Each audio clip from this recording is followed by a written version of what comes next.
it really takes a complete team, so to speak, to be able to reach. Even if you are professional or semi-professional endurance racer, you need to have the teamwork and you need to know each other. You need to be there. Welcome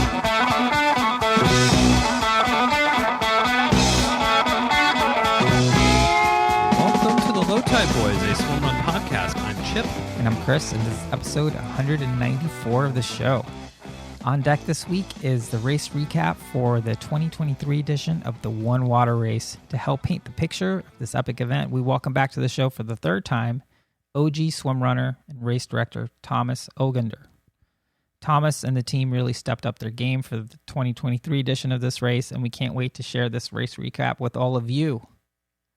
But first, training update. So we have just one race left on the calendar for 2023. Yeah. We set our training gaze on there, and that's Ödyssey Swimrun Austin at Pacebend Park. Mm-hmm. Really excited. We've hit every one.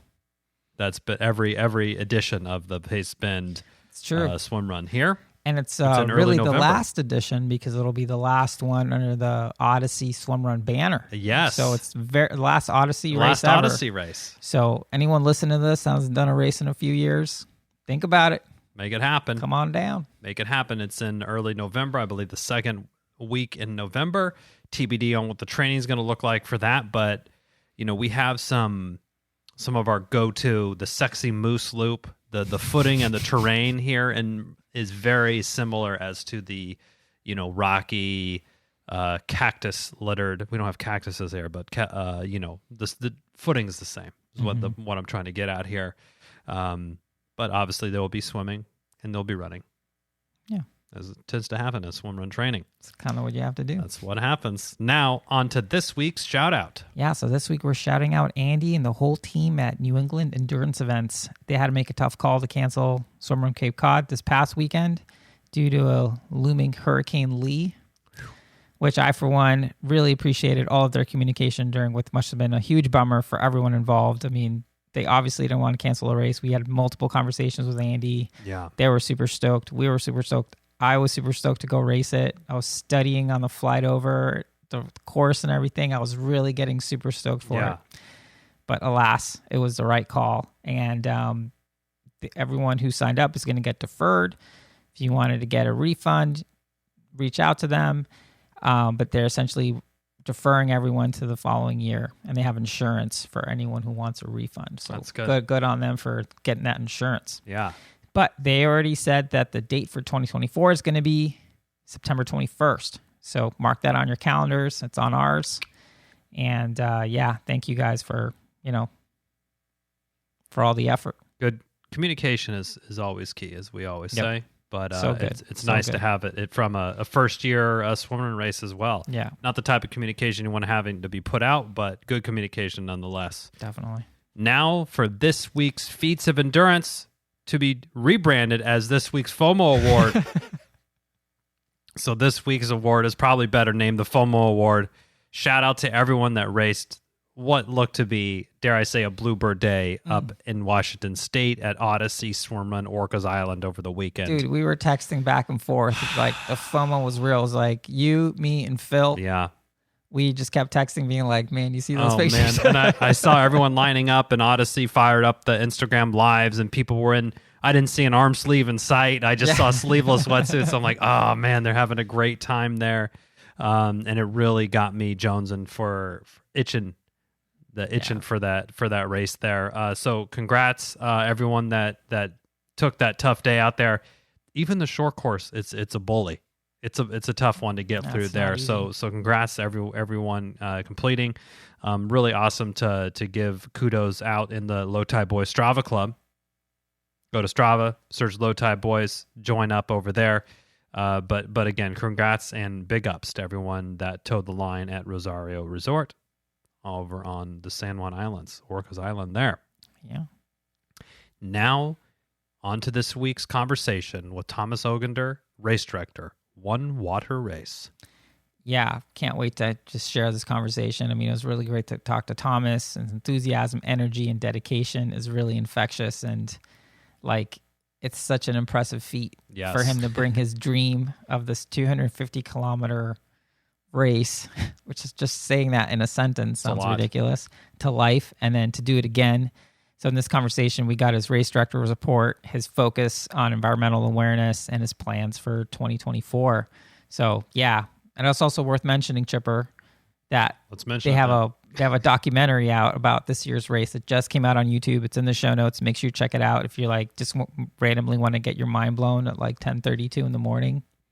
Or 10:32 p.m. as on well. A Monday. Also works, yeah. As well. That's about the time when I watched it, and I was like, "Oh my goodness!" Yeah, it's a really, really cool documentary, and like Chris mentioned, they leveled up big time from last year on terms of the media and the experience from a viewership standpoint. Yeah. And the teams leveled up, and everyone was really prepared this year. We won't spoil it for anybody there, but I agree though. I think like they talking about tact, how they were trying to be really tactical and how they were deploying the media and building those relationships. Very strategic. It was really cool. Like, I mean, they're trying to grow this thing. Yeah. Thomas, he has a vision, and like you said, like this just became a thing that one time the Kraken Swimrun crew was like, oh, let's see if we can do this in a couple days, and then Thomas like, I'll do you one better. Let's make it a race there, and then this is the second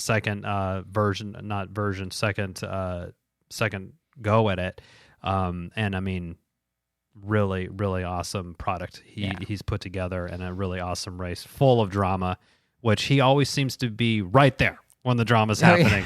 There's a camera and there's Thomas. But without further ado, let's take ourselves into this conversation with Thomas Ogander, race director, One Water Race, the ultimate test of human capacity. The interview won't test your human capacity, but the One Water Race certainly will.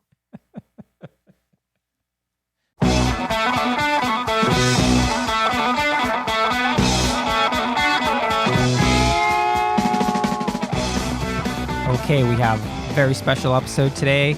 We have a special guest race report about the second edition of the One Water Race, which is in the books. It happened about a month ago now.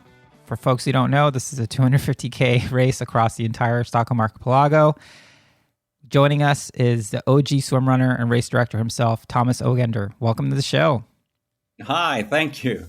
So happy to have you here. This is your third time on the podcast, which is which is awesome. I guess first question is, have you been able to catch up on sleep yet? Are you rested? Sort of. It was quite a tough week, or a few days, but quite okay in a way. It takes a few days to get back to for sure. But that's the part of the whole thing as well. I want to be there. Yeah. As you might saw during the live broadcast and so on, I was everywhere. So you were. Did you have like a stunt double or anything? You were. It seemed like you were in multiple places at one time. At one point, almost. I have 3 actually. So I love it. But that's a part of everything, because I'm so involved in this, and I want to be there to meet all the teams and be there as much as possible to meet them and to see them and to know how everything is going and so on. So that's why, I started to, I just want to be everywhere the whole time. And then, I should take some sleep now, but no, I'm not. I'm going there again. I love it. The racers aren't sleeping, so the race director can't be sleeping, I think. Exactly. Is that the rule? Okay. I want to be part of that as well. Well, we were glued to our computers watching the race unfold over the course of several days. It was kind of a nice several day thing to check in and keep checking in on that. But from the race director's point of view, we'd love to hear how the 2023 edition in your point of view went off for the One Water Race. Yeah, sure. To start with, I think we had very good teams at the starting line. It was a tough process, but the teams that we had on the starting line, some of them was part of the 2022 edition, and we have some new ones as well. But the experience and and the shape of the teams was fantastic, so to speak. But then we know it's a long race, and everything can happen. And I was a little bit not scared, but anyway, from the beginning, because the summer in Sweden has been really cold, and we knew that the water would be colder. It was like around 14 degrees Celsius. I would say a little bit colder than last year, and then we also had some more winds from south, so it was more like a headwind, which made it much more difficult than last year. And from the beginning, we had the winning time of 47 hours last year, and this year we aimed at 55. Wow. We tried to see what will happen between 47 and 55, and we also work with GIH, the Swedish School of Health and Sport Science. So we have a continuous dialogue with them, what would be possible to do. So we aim for 55. And then unfortunately we had a good start, and then unfortunately we team number 7, the winners from last year. That was it was difficult times, because I saw Christine had been sick before the race, and she wasn't really herself. So I could see that something wasn't right, and that was difficult times, really. Absolutely, of course, for her, but also for me and the organization and Adriel and Daniel and Johan as well, too, because they were really struggling, and she had a difficult time, and she got water in her lung, so that's why it was no question that she had to pull off the race. But we had quite a good time, quite a good pace in the beginning of the race, and then after team 7 had pulled off, the tempo went a little bit slower, and after the first night we had quite a big, quite a difference between the winning team from Australia and the other ones, and that's also the interesting part of the race, because we knew that it will be difficult. 24 to 36 hours. That's not everyone, but that's something that you can easy part. Go for. Yeah, in this world, so to speak. But then you get to the second night, and from there it's really difficult, and depending on the cold and the wind. I was on the second night. I was a little bit scared that none of the team would be able to make it, and we have the opportunity, because we have the race is divided into 5 sections, so we can change the course, so to speak, or the checkpoints during the race. So we were aiming at 55, and we had GIH with us all the time, and we were checking the racers, and we had on about half of the athletes we had sensors, so we could measure the temperature, the energy, the glucose, blood sugar, and so on, and it was quite interesting to follow that, because we checked that continuously during the race. And if you look from a medical perspective, all the racers were okay from a medical perspective. Then, of course, you have sleep deprivation and so on. But when it comes to the medical part, everyone is quite okay. And even though we had like 14 degrees in the water and we had long swims, etc., no one was, from that perspective, too cold or going into hypothermia or so. So that's what's I would say during this year with GIH, that was a really interesting perspective that we also had been aiming for, to have that kind of science perspective, so to speak, of the race. So Thomas, let me pause you there, because when we spoke with you last year, this race was really a dream come true for you to be able to put this on and have it be a success. And now coming back a second year, and Chipper and I and everyone who's paying attention notice the leveling up of both the media, the coverage, the information that you could find online, the way you could just kind of tag along, and now this GIS stuff. I mean, super interesting. Like, I'd love to, let's get back to the race report, but I'd love to get your thoughts on how did this all come about, and on registrations already, you're already accepting teams for next year, so this thing is continuing, which is amazing. But how are you feeling now that the second year's in the books? Overall, I think, even though only one team, well, I'm spoiling it, but only one team ended up finishing, it seemed to be like a much better race than it was last year, just from the perspective of people being able to view it. How are you feeling about the reception that you've gotten for the second year? This is also like a dream come true, because from my perspective, when it comes to endurance racing and so on, I want to show the global community what they are going through, and show the racers and the actual race. And if you look at endurance racing, so to speak, you have no live coverage anywhere, so to speak. And in my mind, I have known this for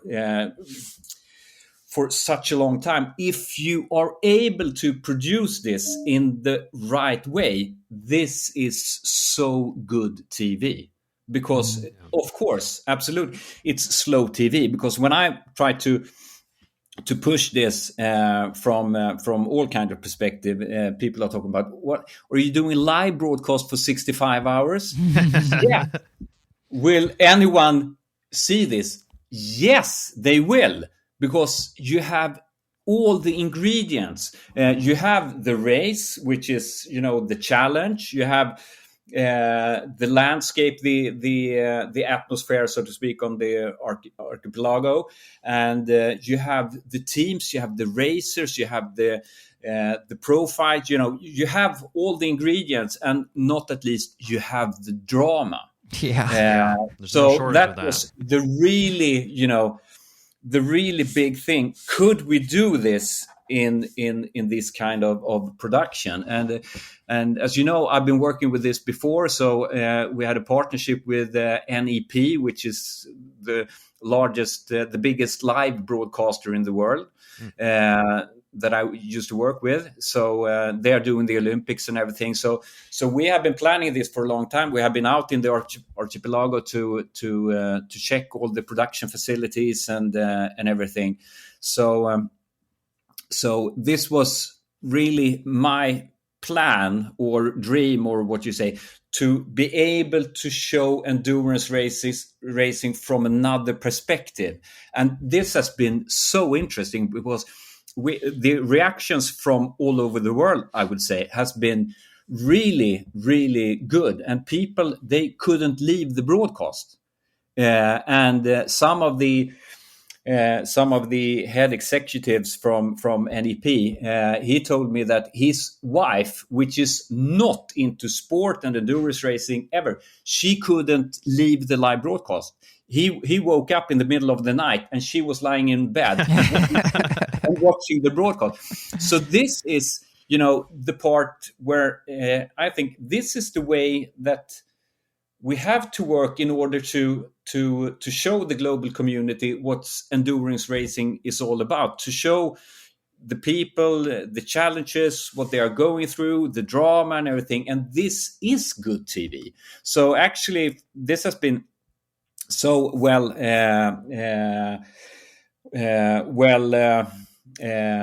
taken, so to speak. So we are already now in the production plans for next year. Love it. Wow. The plan for next year is to step up to the next level and really make this the ultimate live broadcast, so to speak. So we're going to work with the graphics, of course, but also when it comes to the content and everything. What could we add to? How could we tell the story and build the drama with the teams and everything? So we are really now into the production for next year, and not at least we would like to, open up for other endurance race to be able to take part of the development in order to increase the sports, not at least the athletes, the racers. They are the stars here, and this is also what's really important. And when you see them out there, I don't know what parts you saw of the live broadcast, but you definitely have a big drama out there. Oh, it got real. It got real. And now I'm gonna speak for Chipper. If you need a couple extra correspondents on the course out there for next year, there's a couple guys in California that are more than happy to come out and be on the mics at 2 a.m. sometime. That's amazing. I mean, I think we talked about it last time, how the importance of, if you can tell the story, if you can find a way to tell the story, then the story essentially tells itself, because the drama, as you mentioned, I think having followed the race last year, I know the second we saw Australia, who we interviewed for the show last year, Rob Preston and his team start pulling away, we were like, oh my goodness, this is really happening. I mean, it was so exciting to watch. And there was a lot of drama out there. I think, let's get back to the race report a little bit. At what point, as the race director, did you see the event really changing from what it was last year, where it was basically local dominance kind of thing, to more of like the international teams really showing up? Yeah, well, I would say that was when team number 7 stopped. Then it started to change afterward, because I could see that the Australian team were really having a good pace, and then we getting into the second day and the second night, and then that's where what I could see for this year. It was, even though you have really good endurance races on the starting line, this is such a complex race, and this, from my perspective, became I knew it, of course, last year, but this year it was more obvious that there are so many parts that need to be in place, not at least when it comes to the support crew in the team, because some of the teams had some problems with the logistics, which took a lot of energy and frustration, which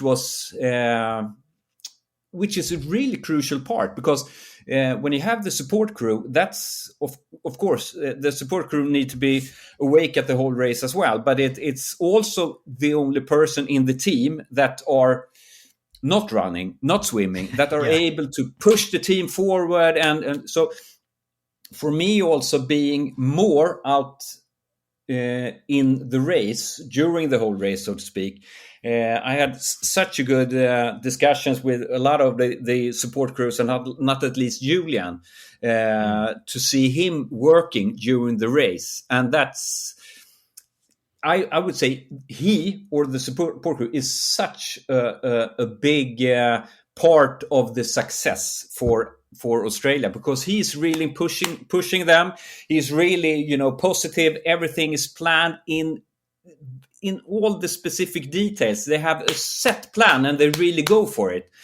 And he pushing them all the time. And actually, they told me during the race, or after the race, Rob, Elizabeth, and Glenn, they told me that when they are heading towards the checkpoint, they knew that Julian is really pushing them. So if they wanted to relax, they stopped a few hundred meters before the checkpoint to relax, and then they went down to Julian. He was really driving them, and yeah, sure. But that was, I would say, the big difference was the second night, because that's what was the part when I realized that I need to shorten the course in order to make just any team to reach Landsort. So then we made some changes, and then I was heading to Nottarö just before Danziget and meeting up the Australian team, and then I realized that they have no problem. Mm-hmm. They are just going for it. So that was quite a relief for me, even though it took a little bit longer than we planned. But then we had the other teams behind that were struggling quite a bit. So that was the big difference here, and also that you could see that it takes. It really takes a complete team, so to speak, to be able to reach. And even if you are a professional or semi-professional endurance racer, you need to have the teamwork, and you need to know each other. You need to be there, and I was a little bit when you look at. The South American team and also Jared's team from US. Mm-hmm. I thought that they had the experience to be able to push a little bit further, but then also we had it was a tough year, but I thought from my perspective that more of the teams would be able to reach longer, so to speak. Well, I mean, we kind of joke about it, but it's serious. The tagline for this race is the ultimate proof of human capacity, and I think, this it really bore out. I remember Chipper and I texting back and forth. It's like, oh my God, this team just DNF'd. Another team DNF'd. Or like, is anyone going to finish? I mean, it turned into like, wow, this year did seem. The challenge of it seemed harder, and I know you mentioned at the beginning that it was a little more of a headwind and the water was colder. What other factors do you think went into place and making it so much harder this year than it? Well, I mean, it's hard every year, but what were the unique challenges this year that you think led to so many DNFs? I think you have. I would say the wind, absolutely, and then from my perspective, because the teams were swimming so much more this year than they did last year, because when we set the checkpoints, we set them from a perspective, and I talked to the teams also before the start that now it's colder, we have the winds, and if you look at the checkpoints when you see them, you will have several options, and not at least you can cut off between 7 and 9 Ks of swimming if you just taking another route. But none of the teams did. They were just swimming, and instead of going up on some islands to get warmer, they just passed them instead. So they made like the Australian team. They took a 4.5K swimming during the first 24 hours instead of taking another route. So I was quite surprised of that, because when I looked at the checkpoints, and not at least looking at the wind and the weather, myself, I would have been running more than the teams did. Mm-hmm. And I don't know why is that, if they were looking on each other and say, that team, they going here because they can, they can look at the tracking and so on, just to, that's part of the race as well, so they can see where the other teams are. Mm-hmm. And I don't know if some teams followed other teams just to be sure. I don't know. So I think that could be a part as well, because from my perspective, I was quite surprised that they were swimming that much. Yeah, and the last year, there was some live tracking woes, but those were definitely fixed this year. The live tracking and the sort of dot chasing was really on point this year, good. and that was a really cool aspect to watch and seeing the routes that each team would take. And I agree, that was, as a viewer, that was something that I found interesting, is like, oh, this team is swimming 2% more than the other team and running and the different routes and everything. I agree, that was a really interesting piece, how it unfolded there. And I'm pretty aligned with what you're saying there. To me, I would be trying to get running, get warmed up rather than the swimming piece. So that was a really interesting turn that they took there. It does feel that some of it is strategic about, we want to keep the other teams in line, like we want to make sure that they don't know something that we don't know, kind of thing. And let's just stick to everyone else's plan. Might be the best plan. Yeah, exactly. But I think this is also what I think it's so interesting with the race, that it's a strategic race, and it's up to the team to make the choices, what they think is the fastest way and the best way to go forward. Well, it's up to them, but we really had a discussion about this before the race, but everyone was swimming quite much. Yeah, I mean, it's so people were swimming a lot. It seemed like they were trying to get to A to B as quickly as possible on some level, or as directly as possible. But that, in hindsight, maybe that wasn't the best the best call on the team's part. When the team started DNFing, I'm just curious, kind of what was the protocol from the race director side, like checking in with the boat captains, making sure everyone was okay? Like, what happens, just for example, like what happens when the teams would well, we have this one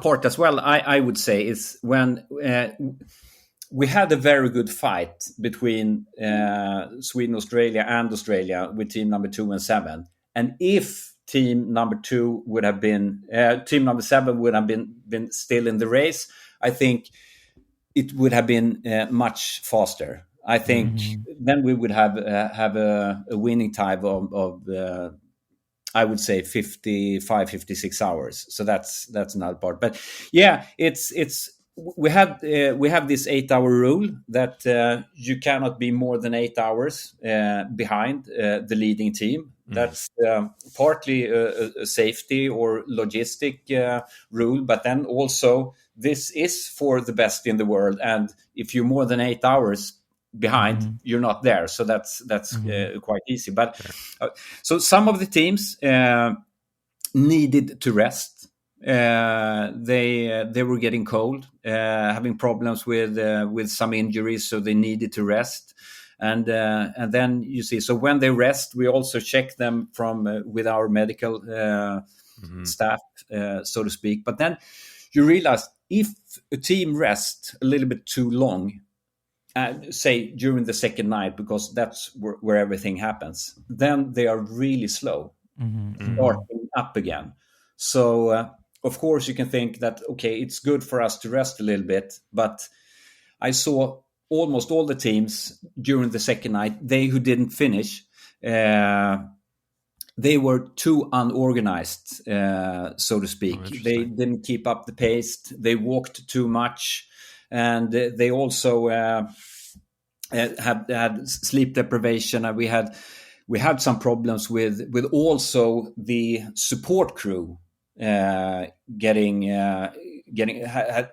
problems with sleep deprivation. So we had to one of the teams we had to pull off because the support crew couldn't handle the situation.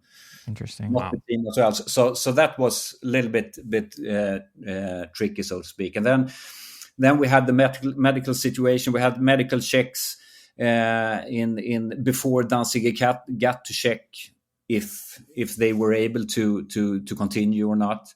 So that's the situation as well. When it comes to team 4, they would have been able to. They were really wanted to go forward, but they wouldn't be able to reach it to the finish line in time.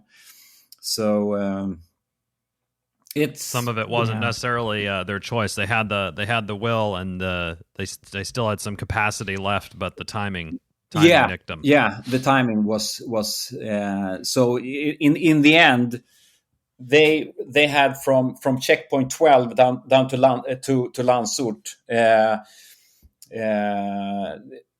The winning time from checkpoint 12 to Landsort was like 4.5 hours, and team 4 during daytime. Team 4 had from to be able to reach Landsort in time, they had, I think it was like 2 hours. They had from checkpoint 12 down to Landsort for 2 hours in nighttime. That the winners made in 4.5 hours. So it's tough. Yeah, that wasn't going to happen. Now, let me ask you about something else. So obviously this race has a big commitment to, it's called the One Water Race. It's about protecting our oceans. Even on the bibs, you had the phrase "Sluta tanka havet," which I believe means "stop polluting the ocean." Am I getting that translation right? Exactly. I mean, it's so. Can you tell us a little bit about? Again, we'll get back to the race report and the finish, but I'm just curious. What's been the reception to that? Have you been able to raise money? Like, how has that goal of this race moved forward in the second year? That's a very big part of the race, to be able to spread the word about the world waters, and it's quite easy. The biggest problem we have now is the global warming, and what not everyone knows is that our world waters and ocean, they absorb over 90% of the global warming. So we are alive, and we have to be thankful for our world waters, because otherwise we wouldn't have been alive. And the biggest problem we have with the global warming, that's the fossil fuels. Fossil fuels, exactly. So sluta tanka havet, that means we cannot feed the ocean with pollution anymore. We need to stop. And actually, sluta tanka havet, that's a specific campaign we're doing with the Swedish authorities, because we have some of the engines in the archipelago, they are so bad. So more than 30% of the fuel, you're fueling the ocean directly down to the ocean. So this is a part of us trying to make the water better in the archipelago and in the world as well. And this is also a thing that we are now working on for. I would say that I'm working like 50% of my time. I'm working with our foundation, One Water Foundation, and with the Swedish authorities. That we are now trying to set a global statement, so to speak, instead of sluta tanka havet, something in English, so we can spread the word and be very clear of what we want to do. And we using the race and the Stockholm Archipelago as a benchmark for how can we work with the water environment and what can we do. Love it. Love that. Great. Well, let's dive back into the race report. So you saw that the teams, you had to adjust the course a little bit. Talk us through sort of when that happened. I believe that was somewhere, what checkpoints that was, and then how Team Australia came in and ultimately made it to the lighthouse.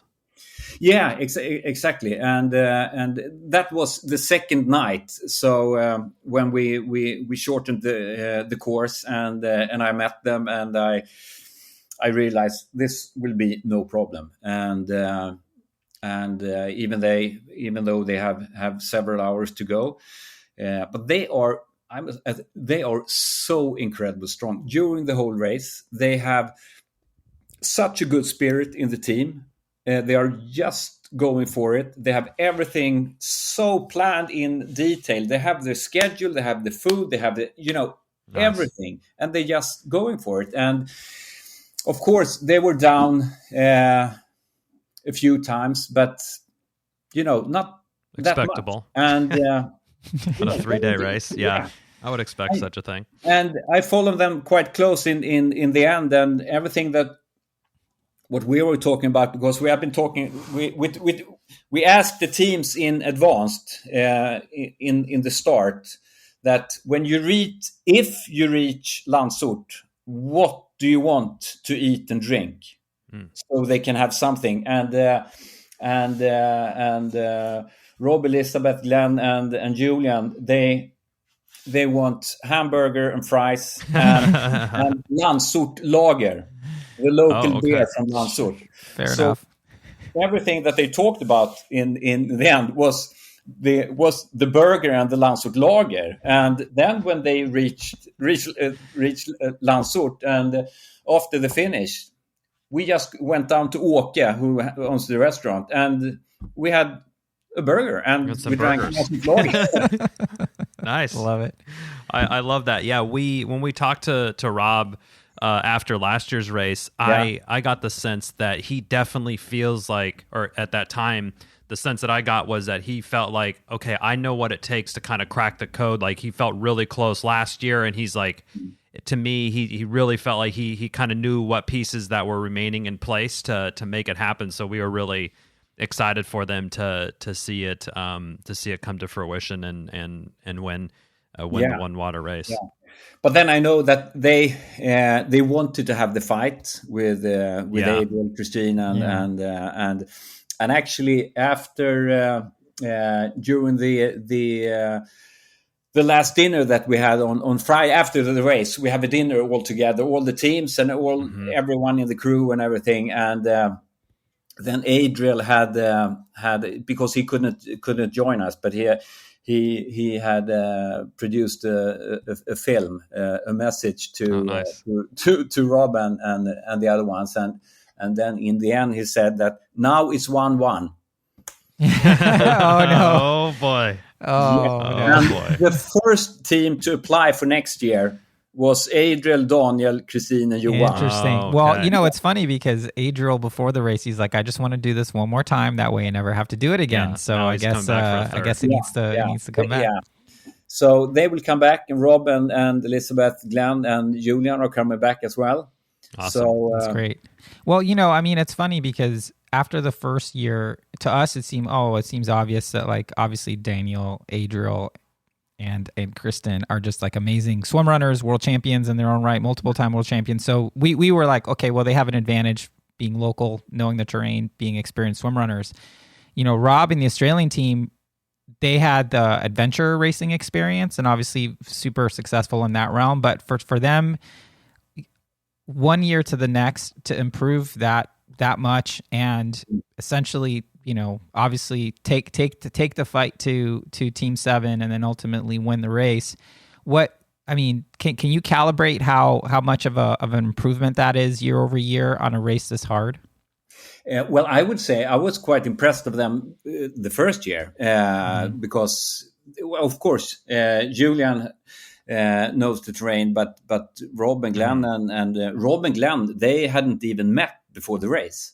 So for them, that just show what kind of persons or team who are able to make it, so to speak. But their improvement have been huge, I must say, and I know now for next year.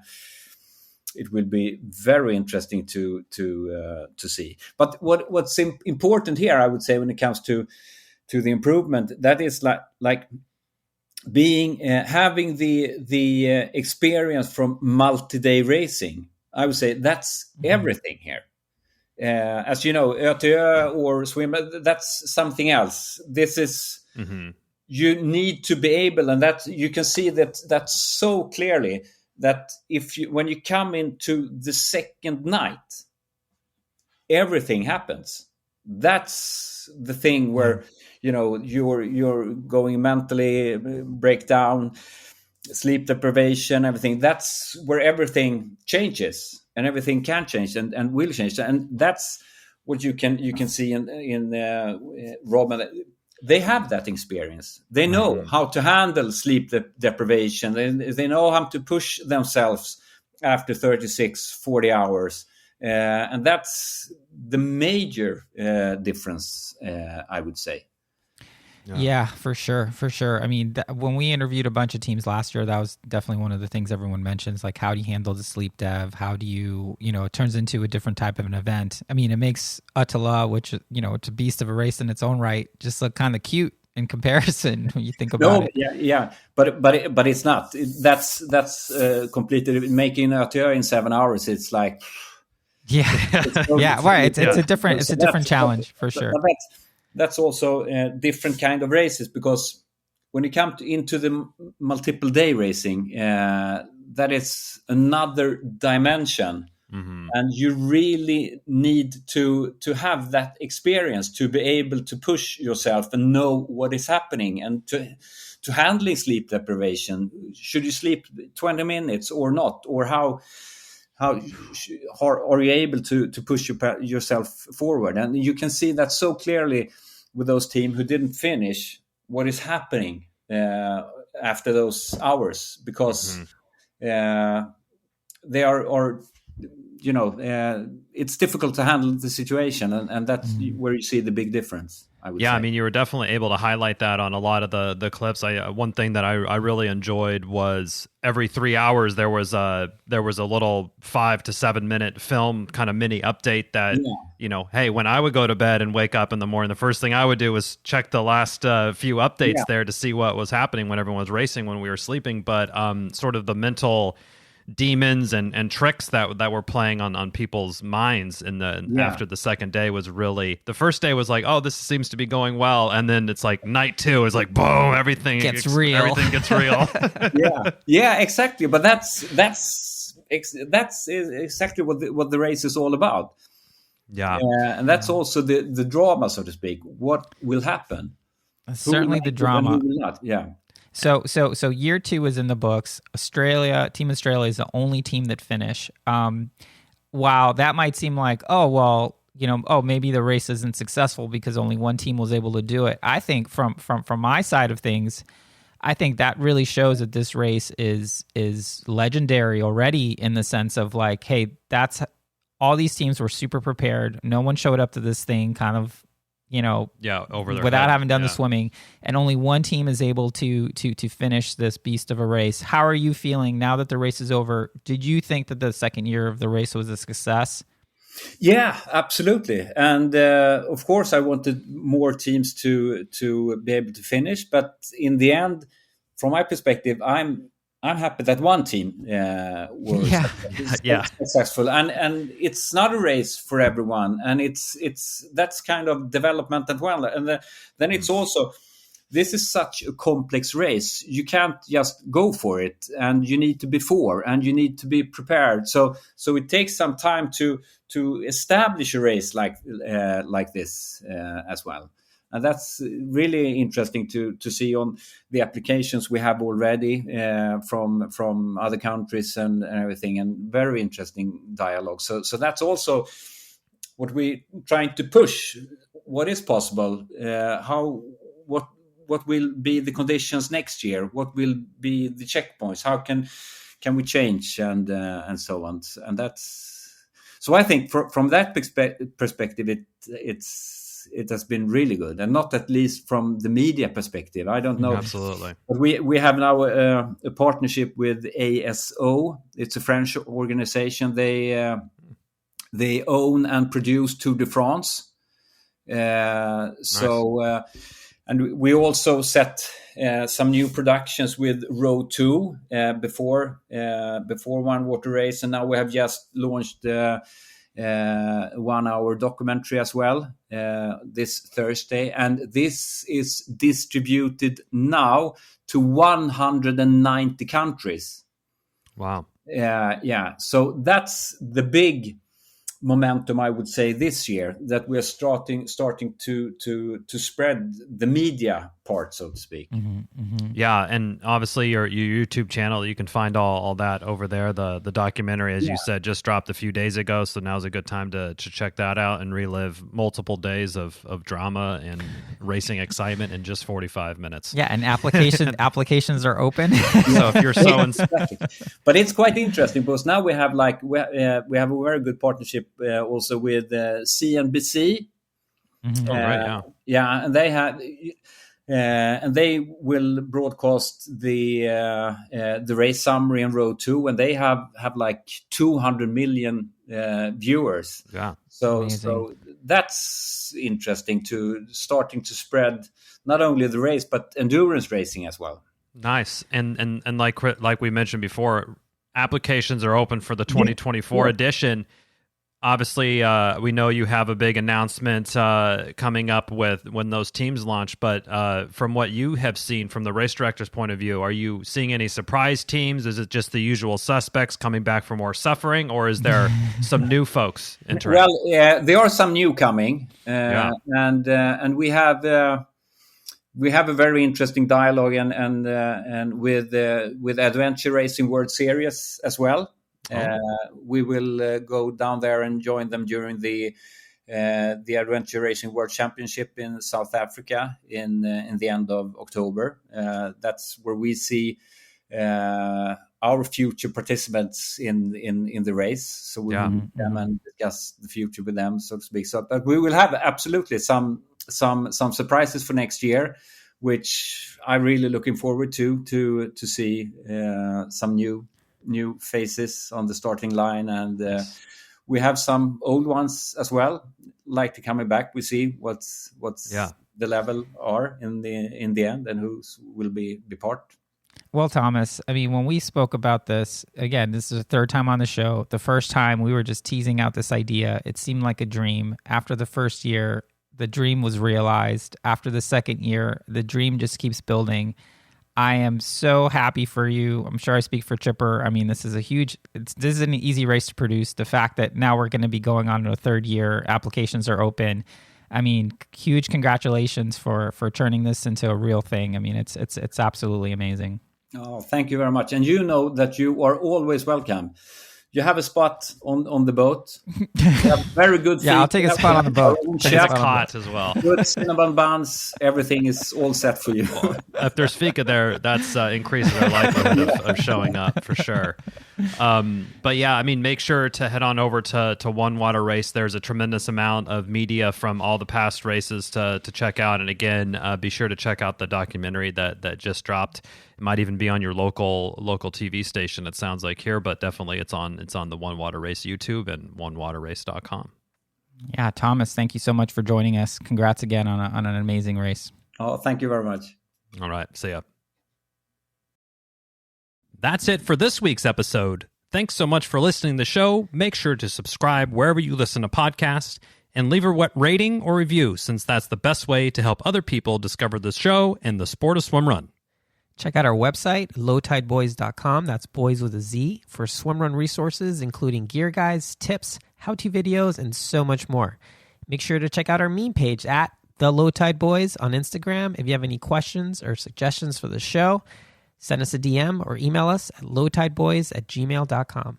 We'd like to thank Riding Easy Records for our show music, and of course our wives for their support and tolerance of our swim run and other activities. Lots of activities. Lots of activities. Finally, you can support our efforts on Patreon. Until next time, get out there and go for a swim. Then a run. And then a swim. Then another run. Then another swim.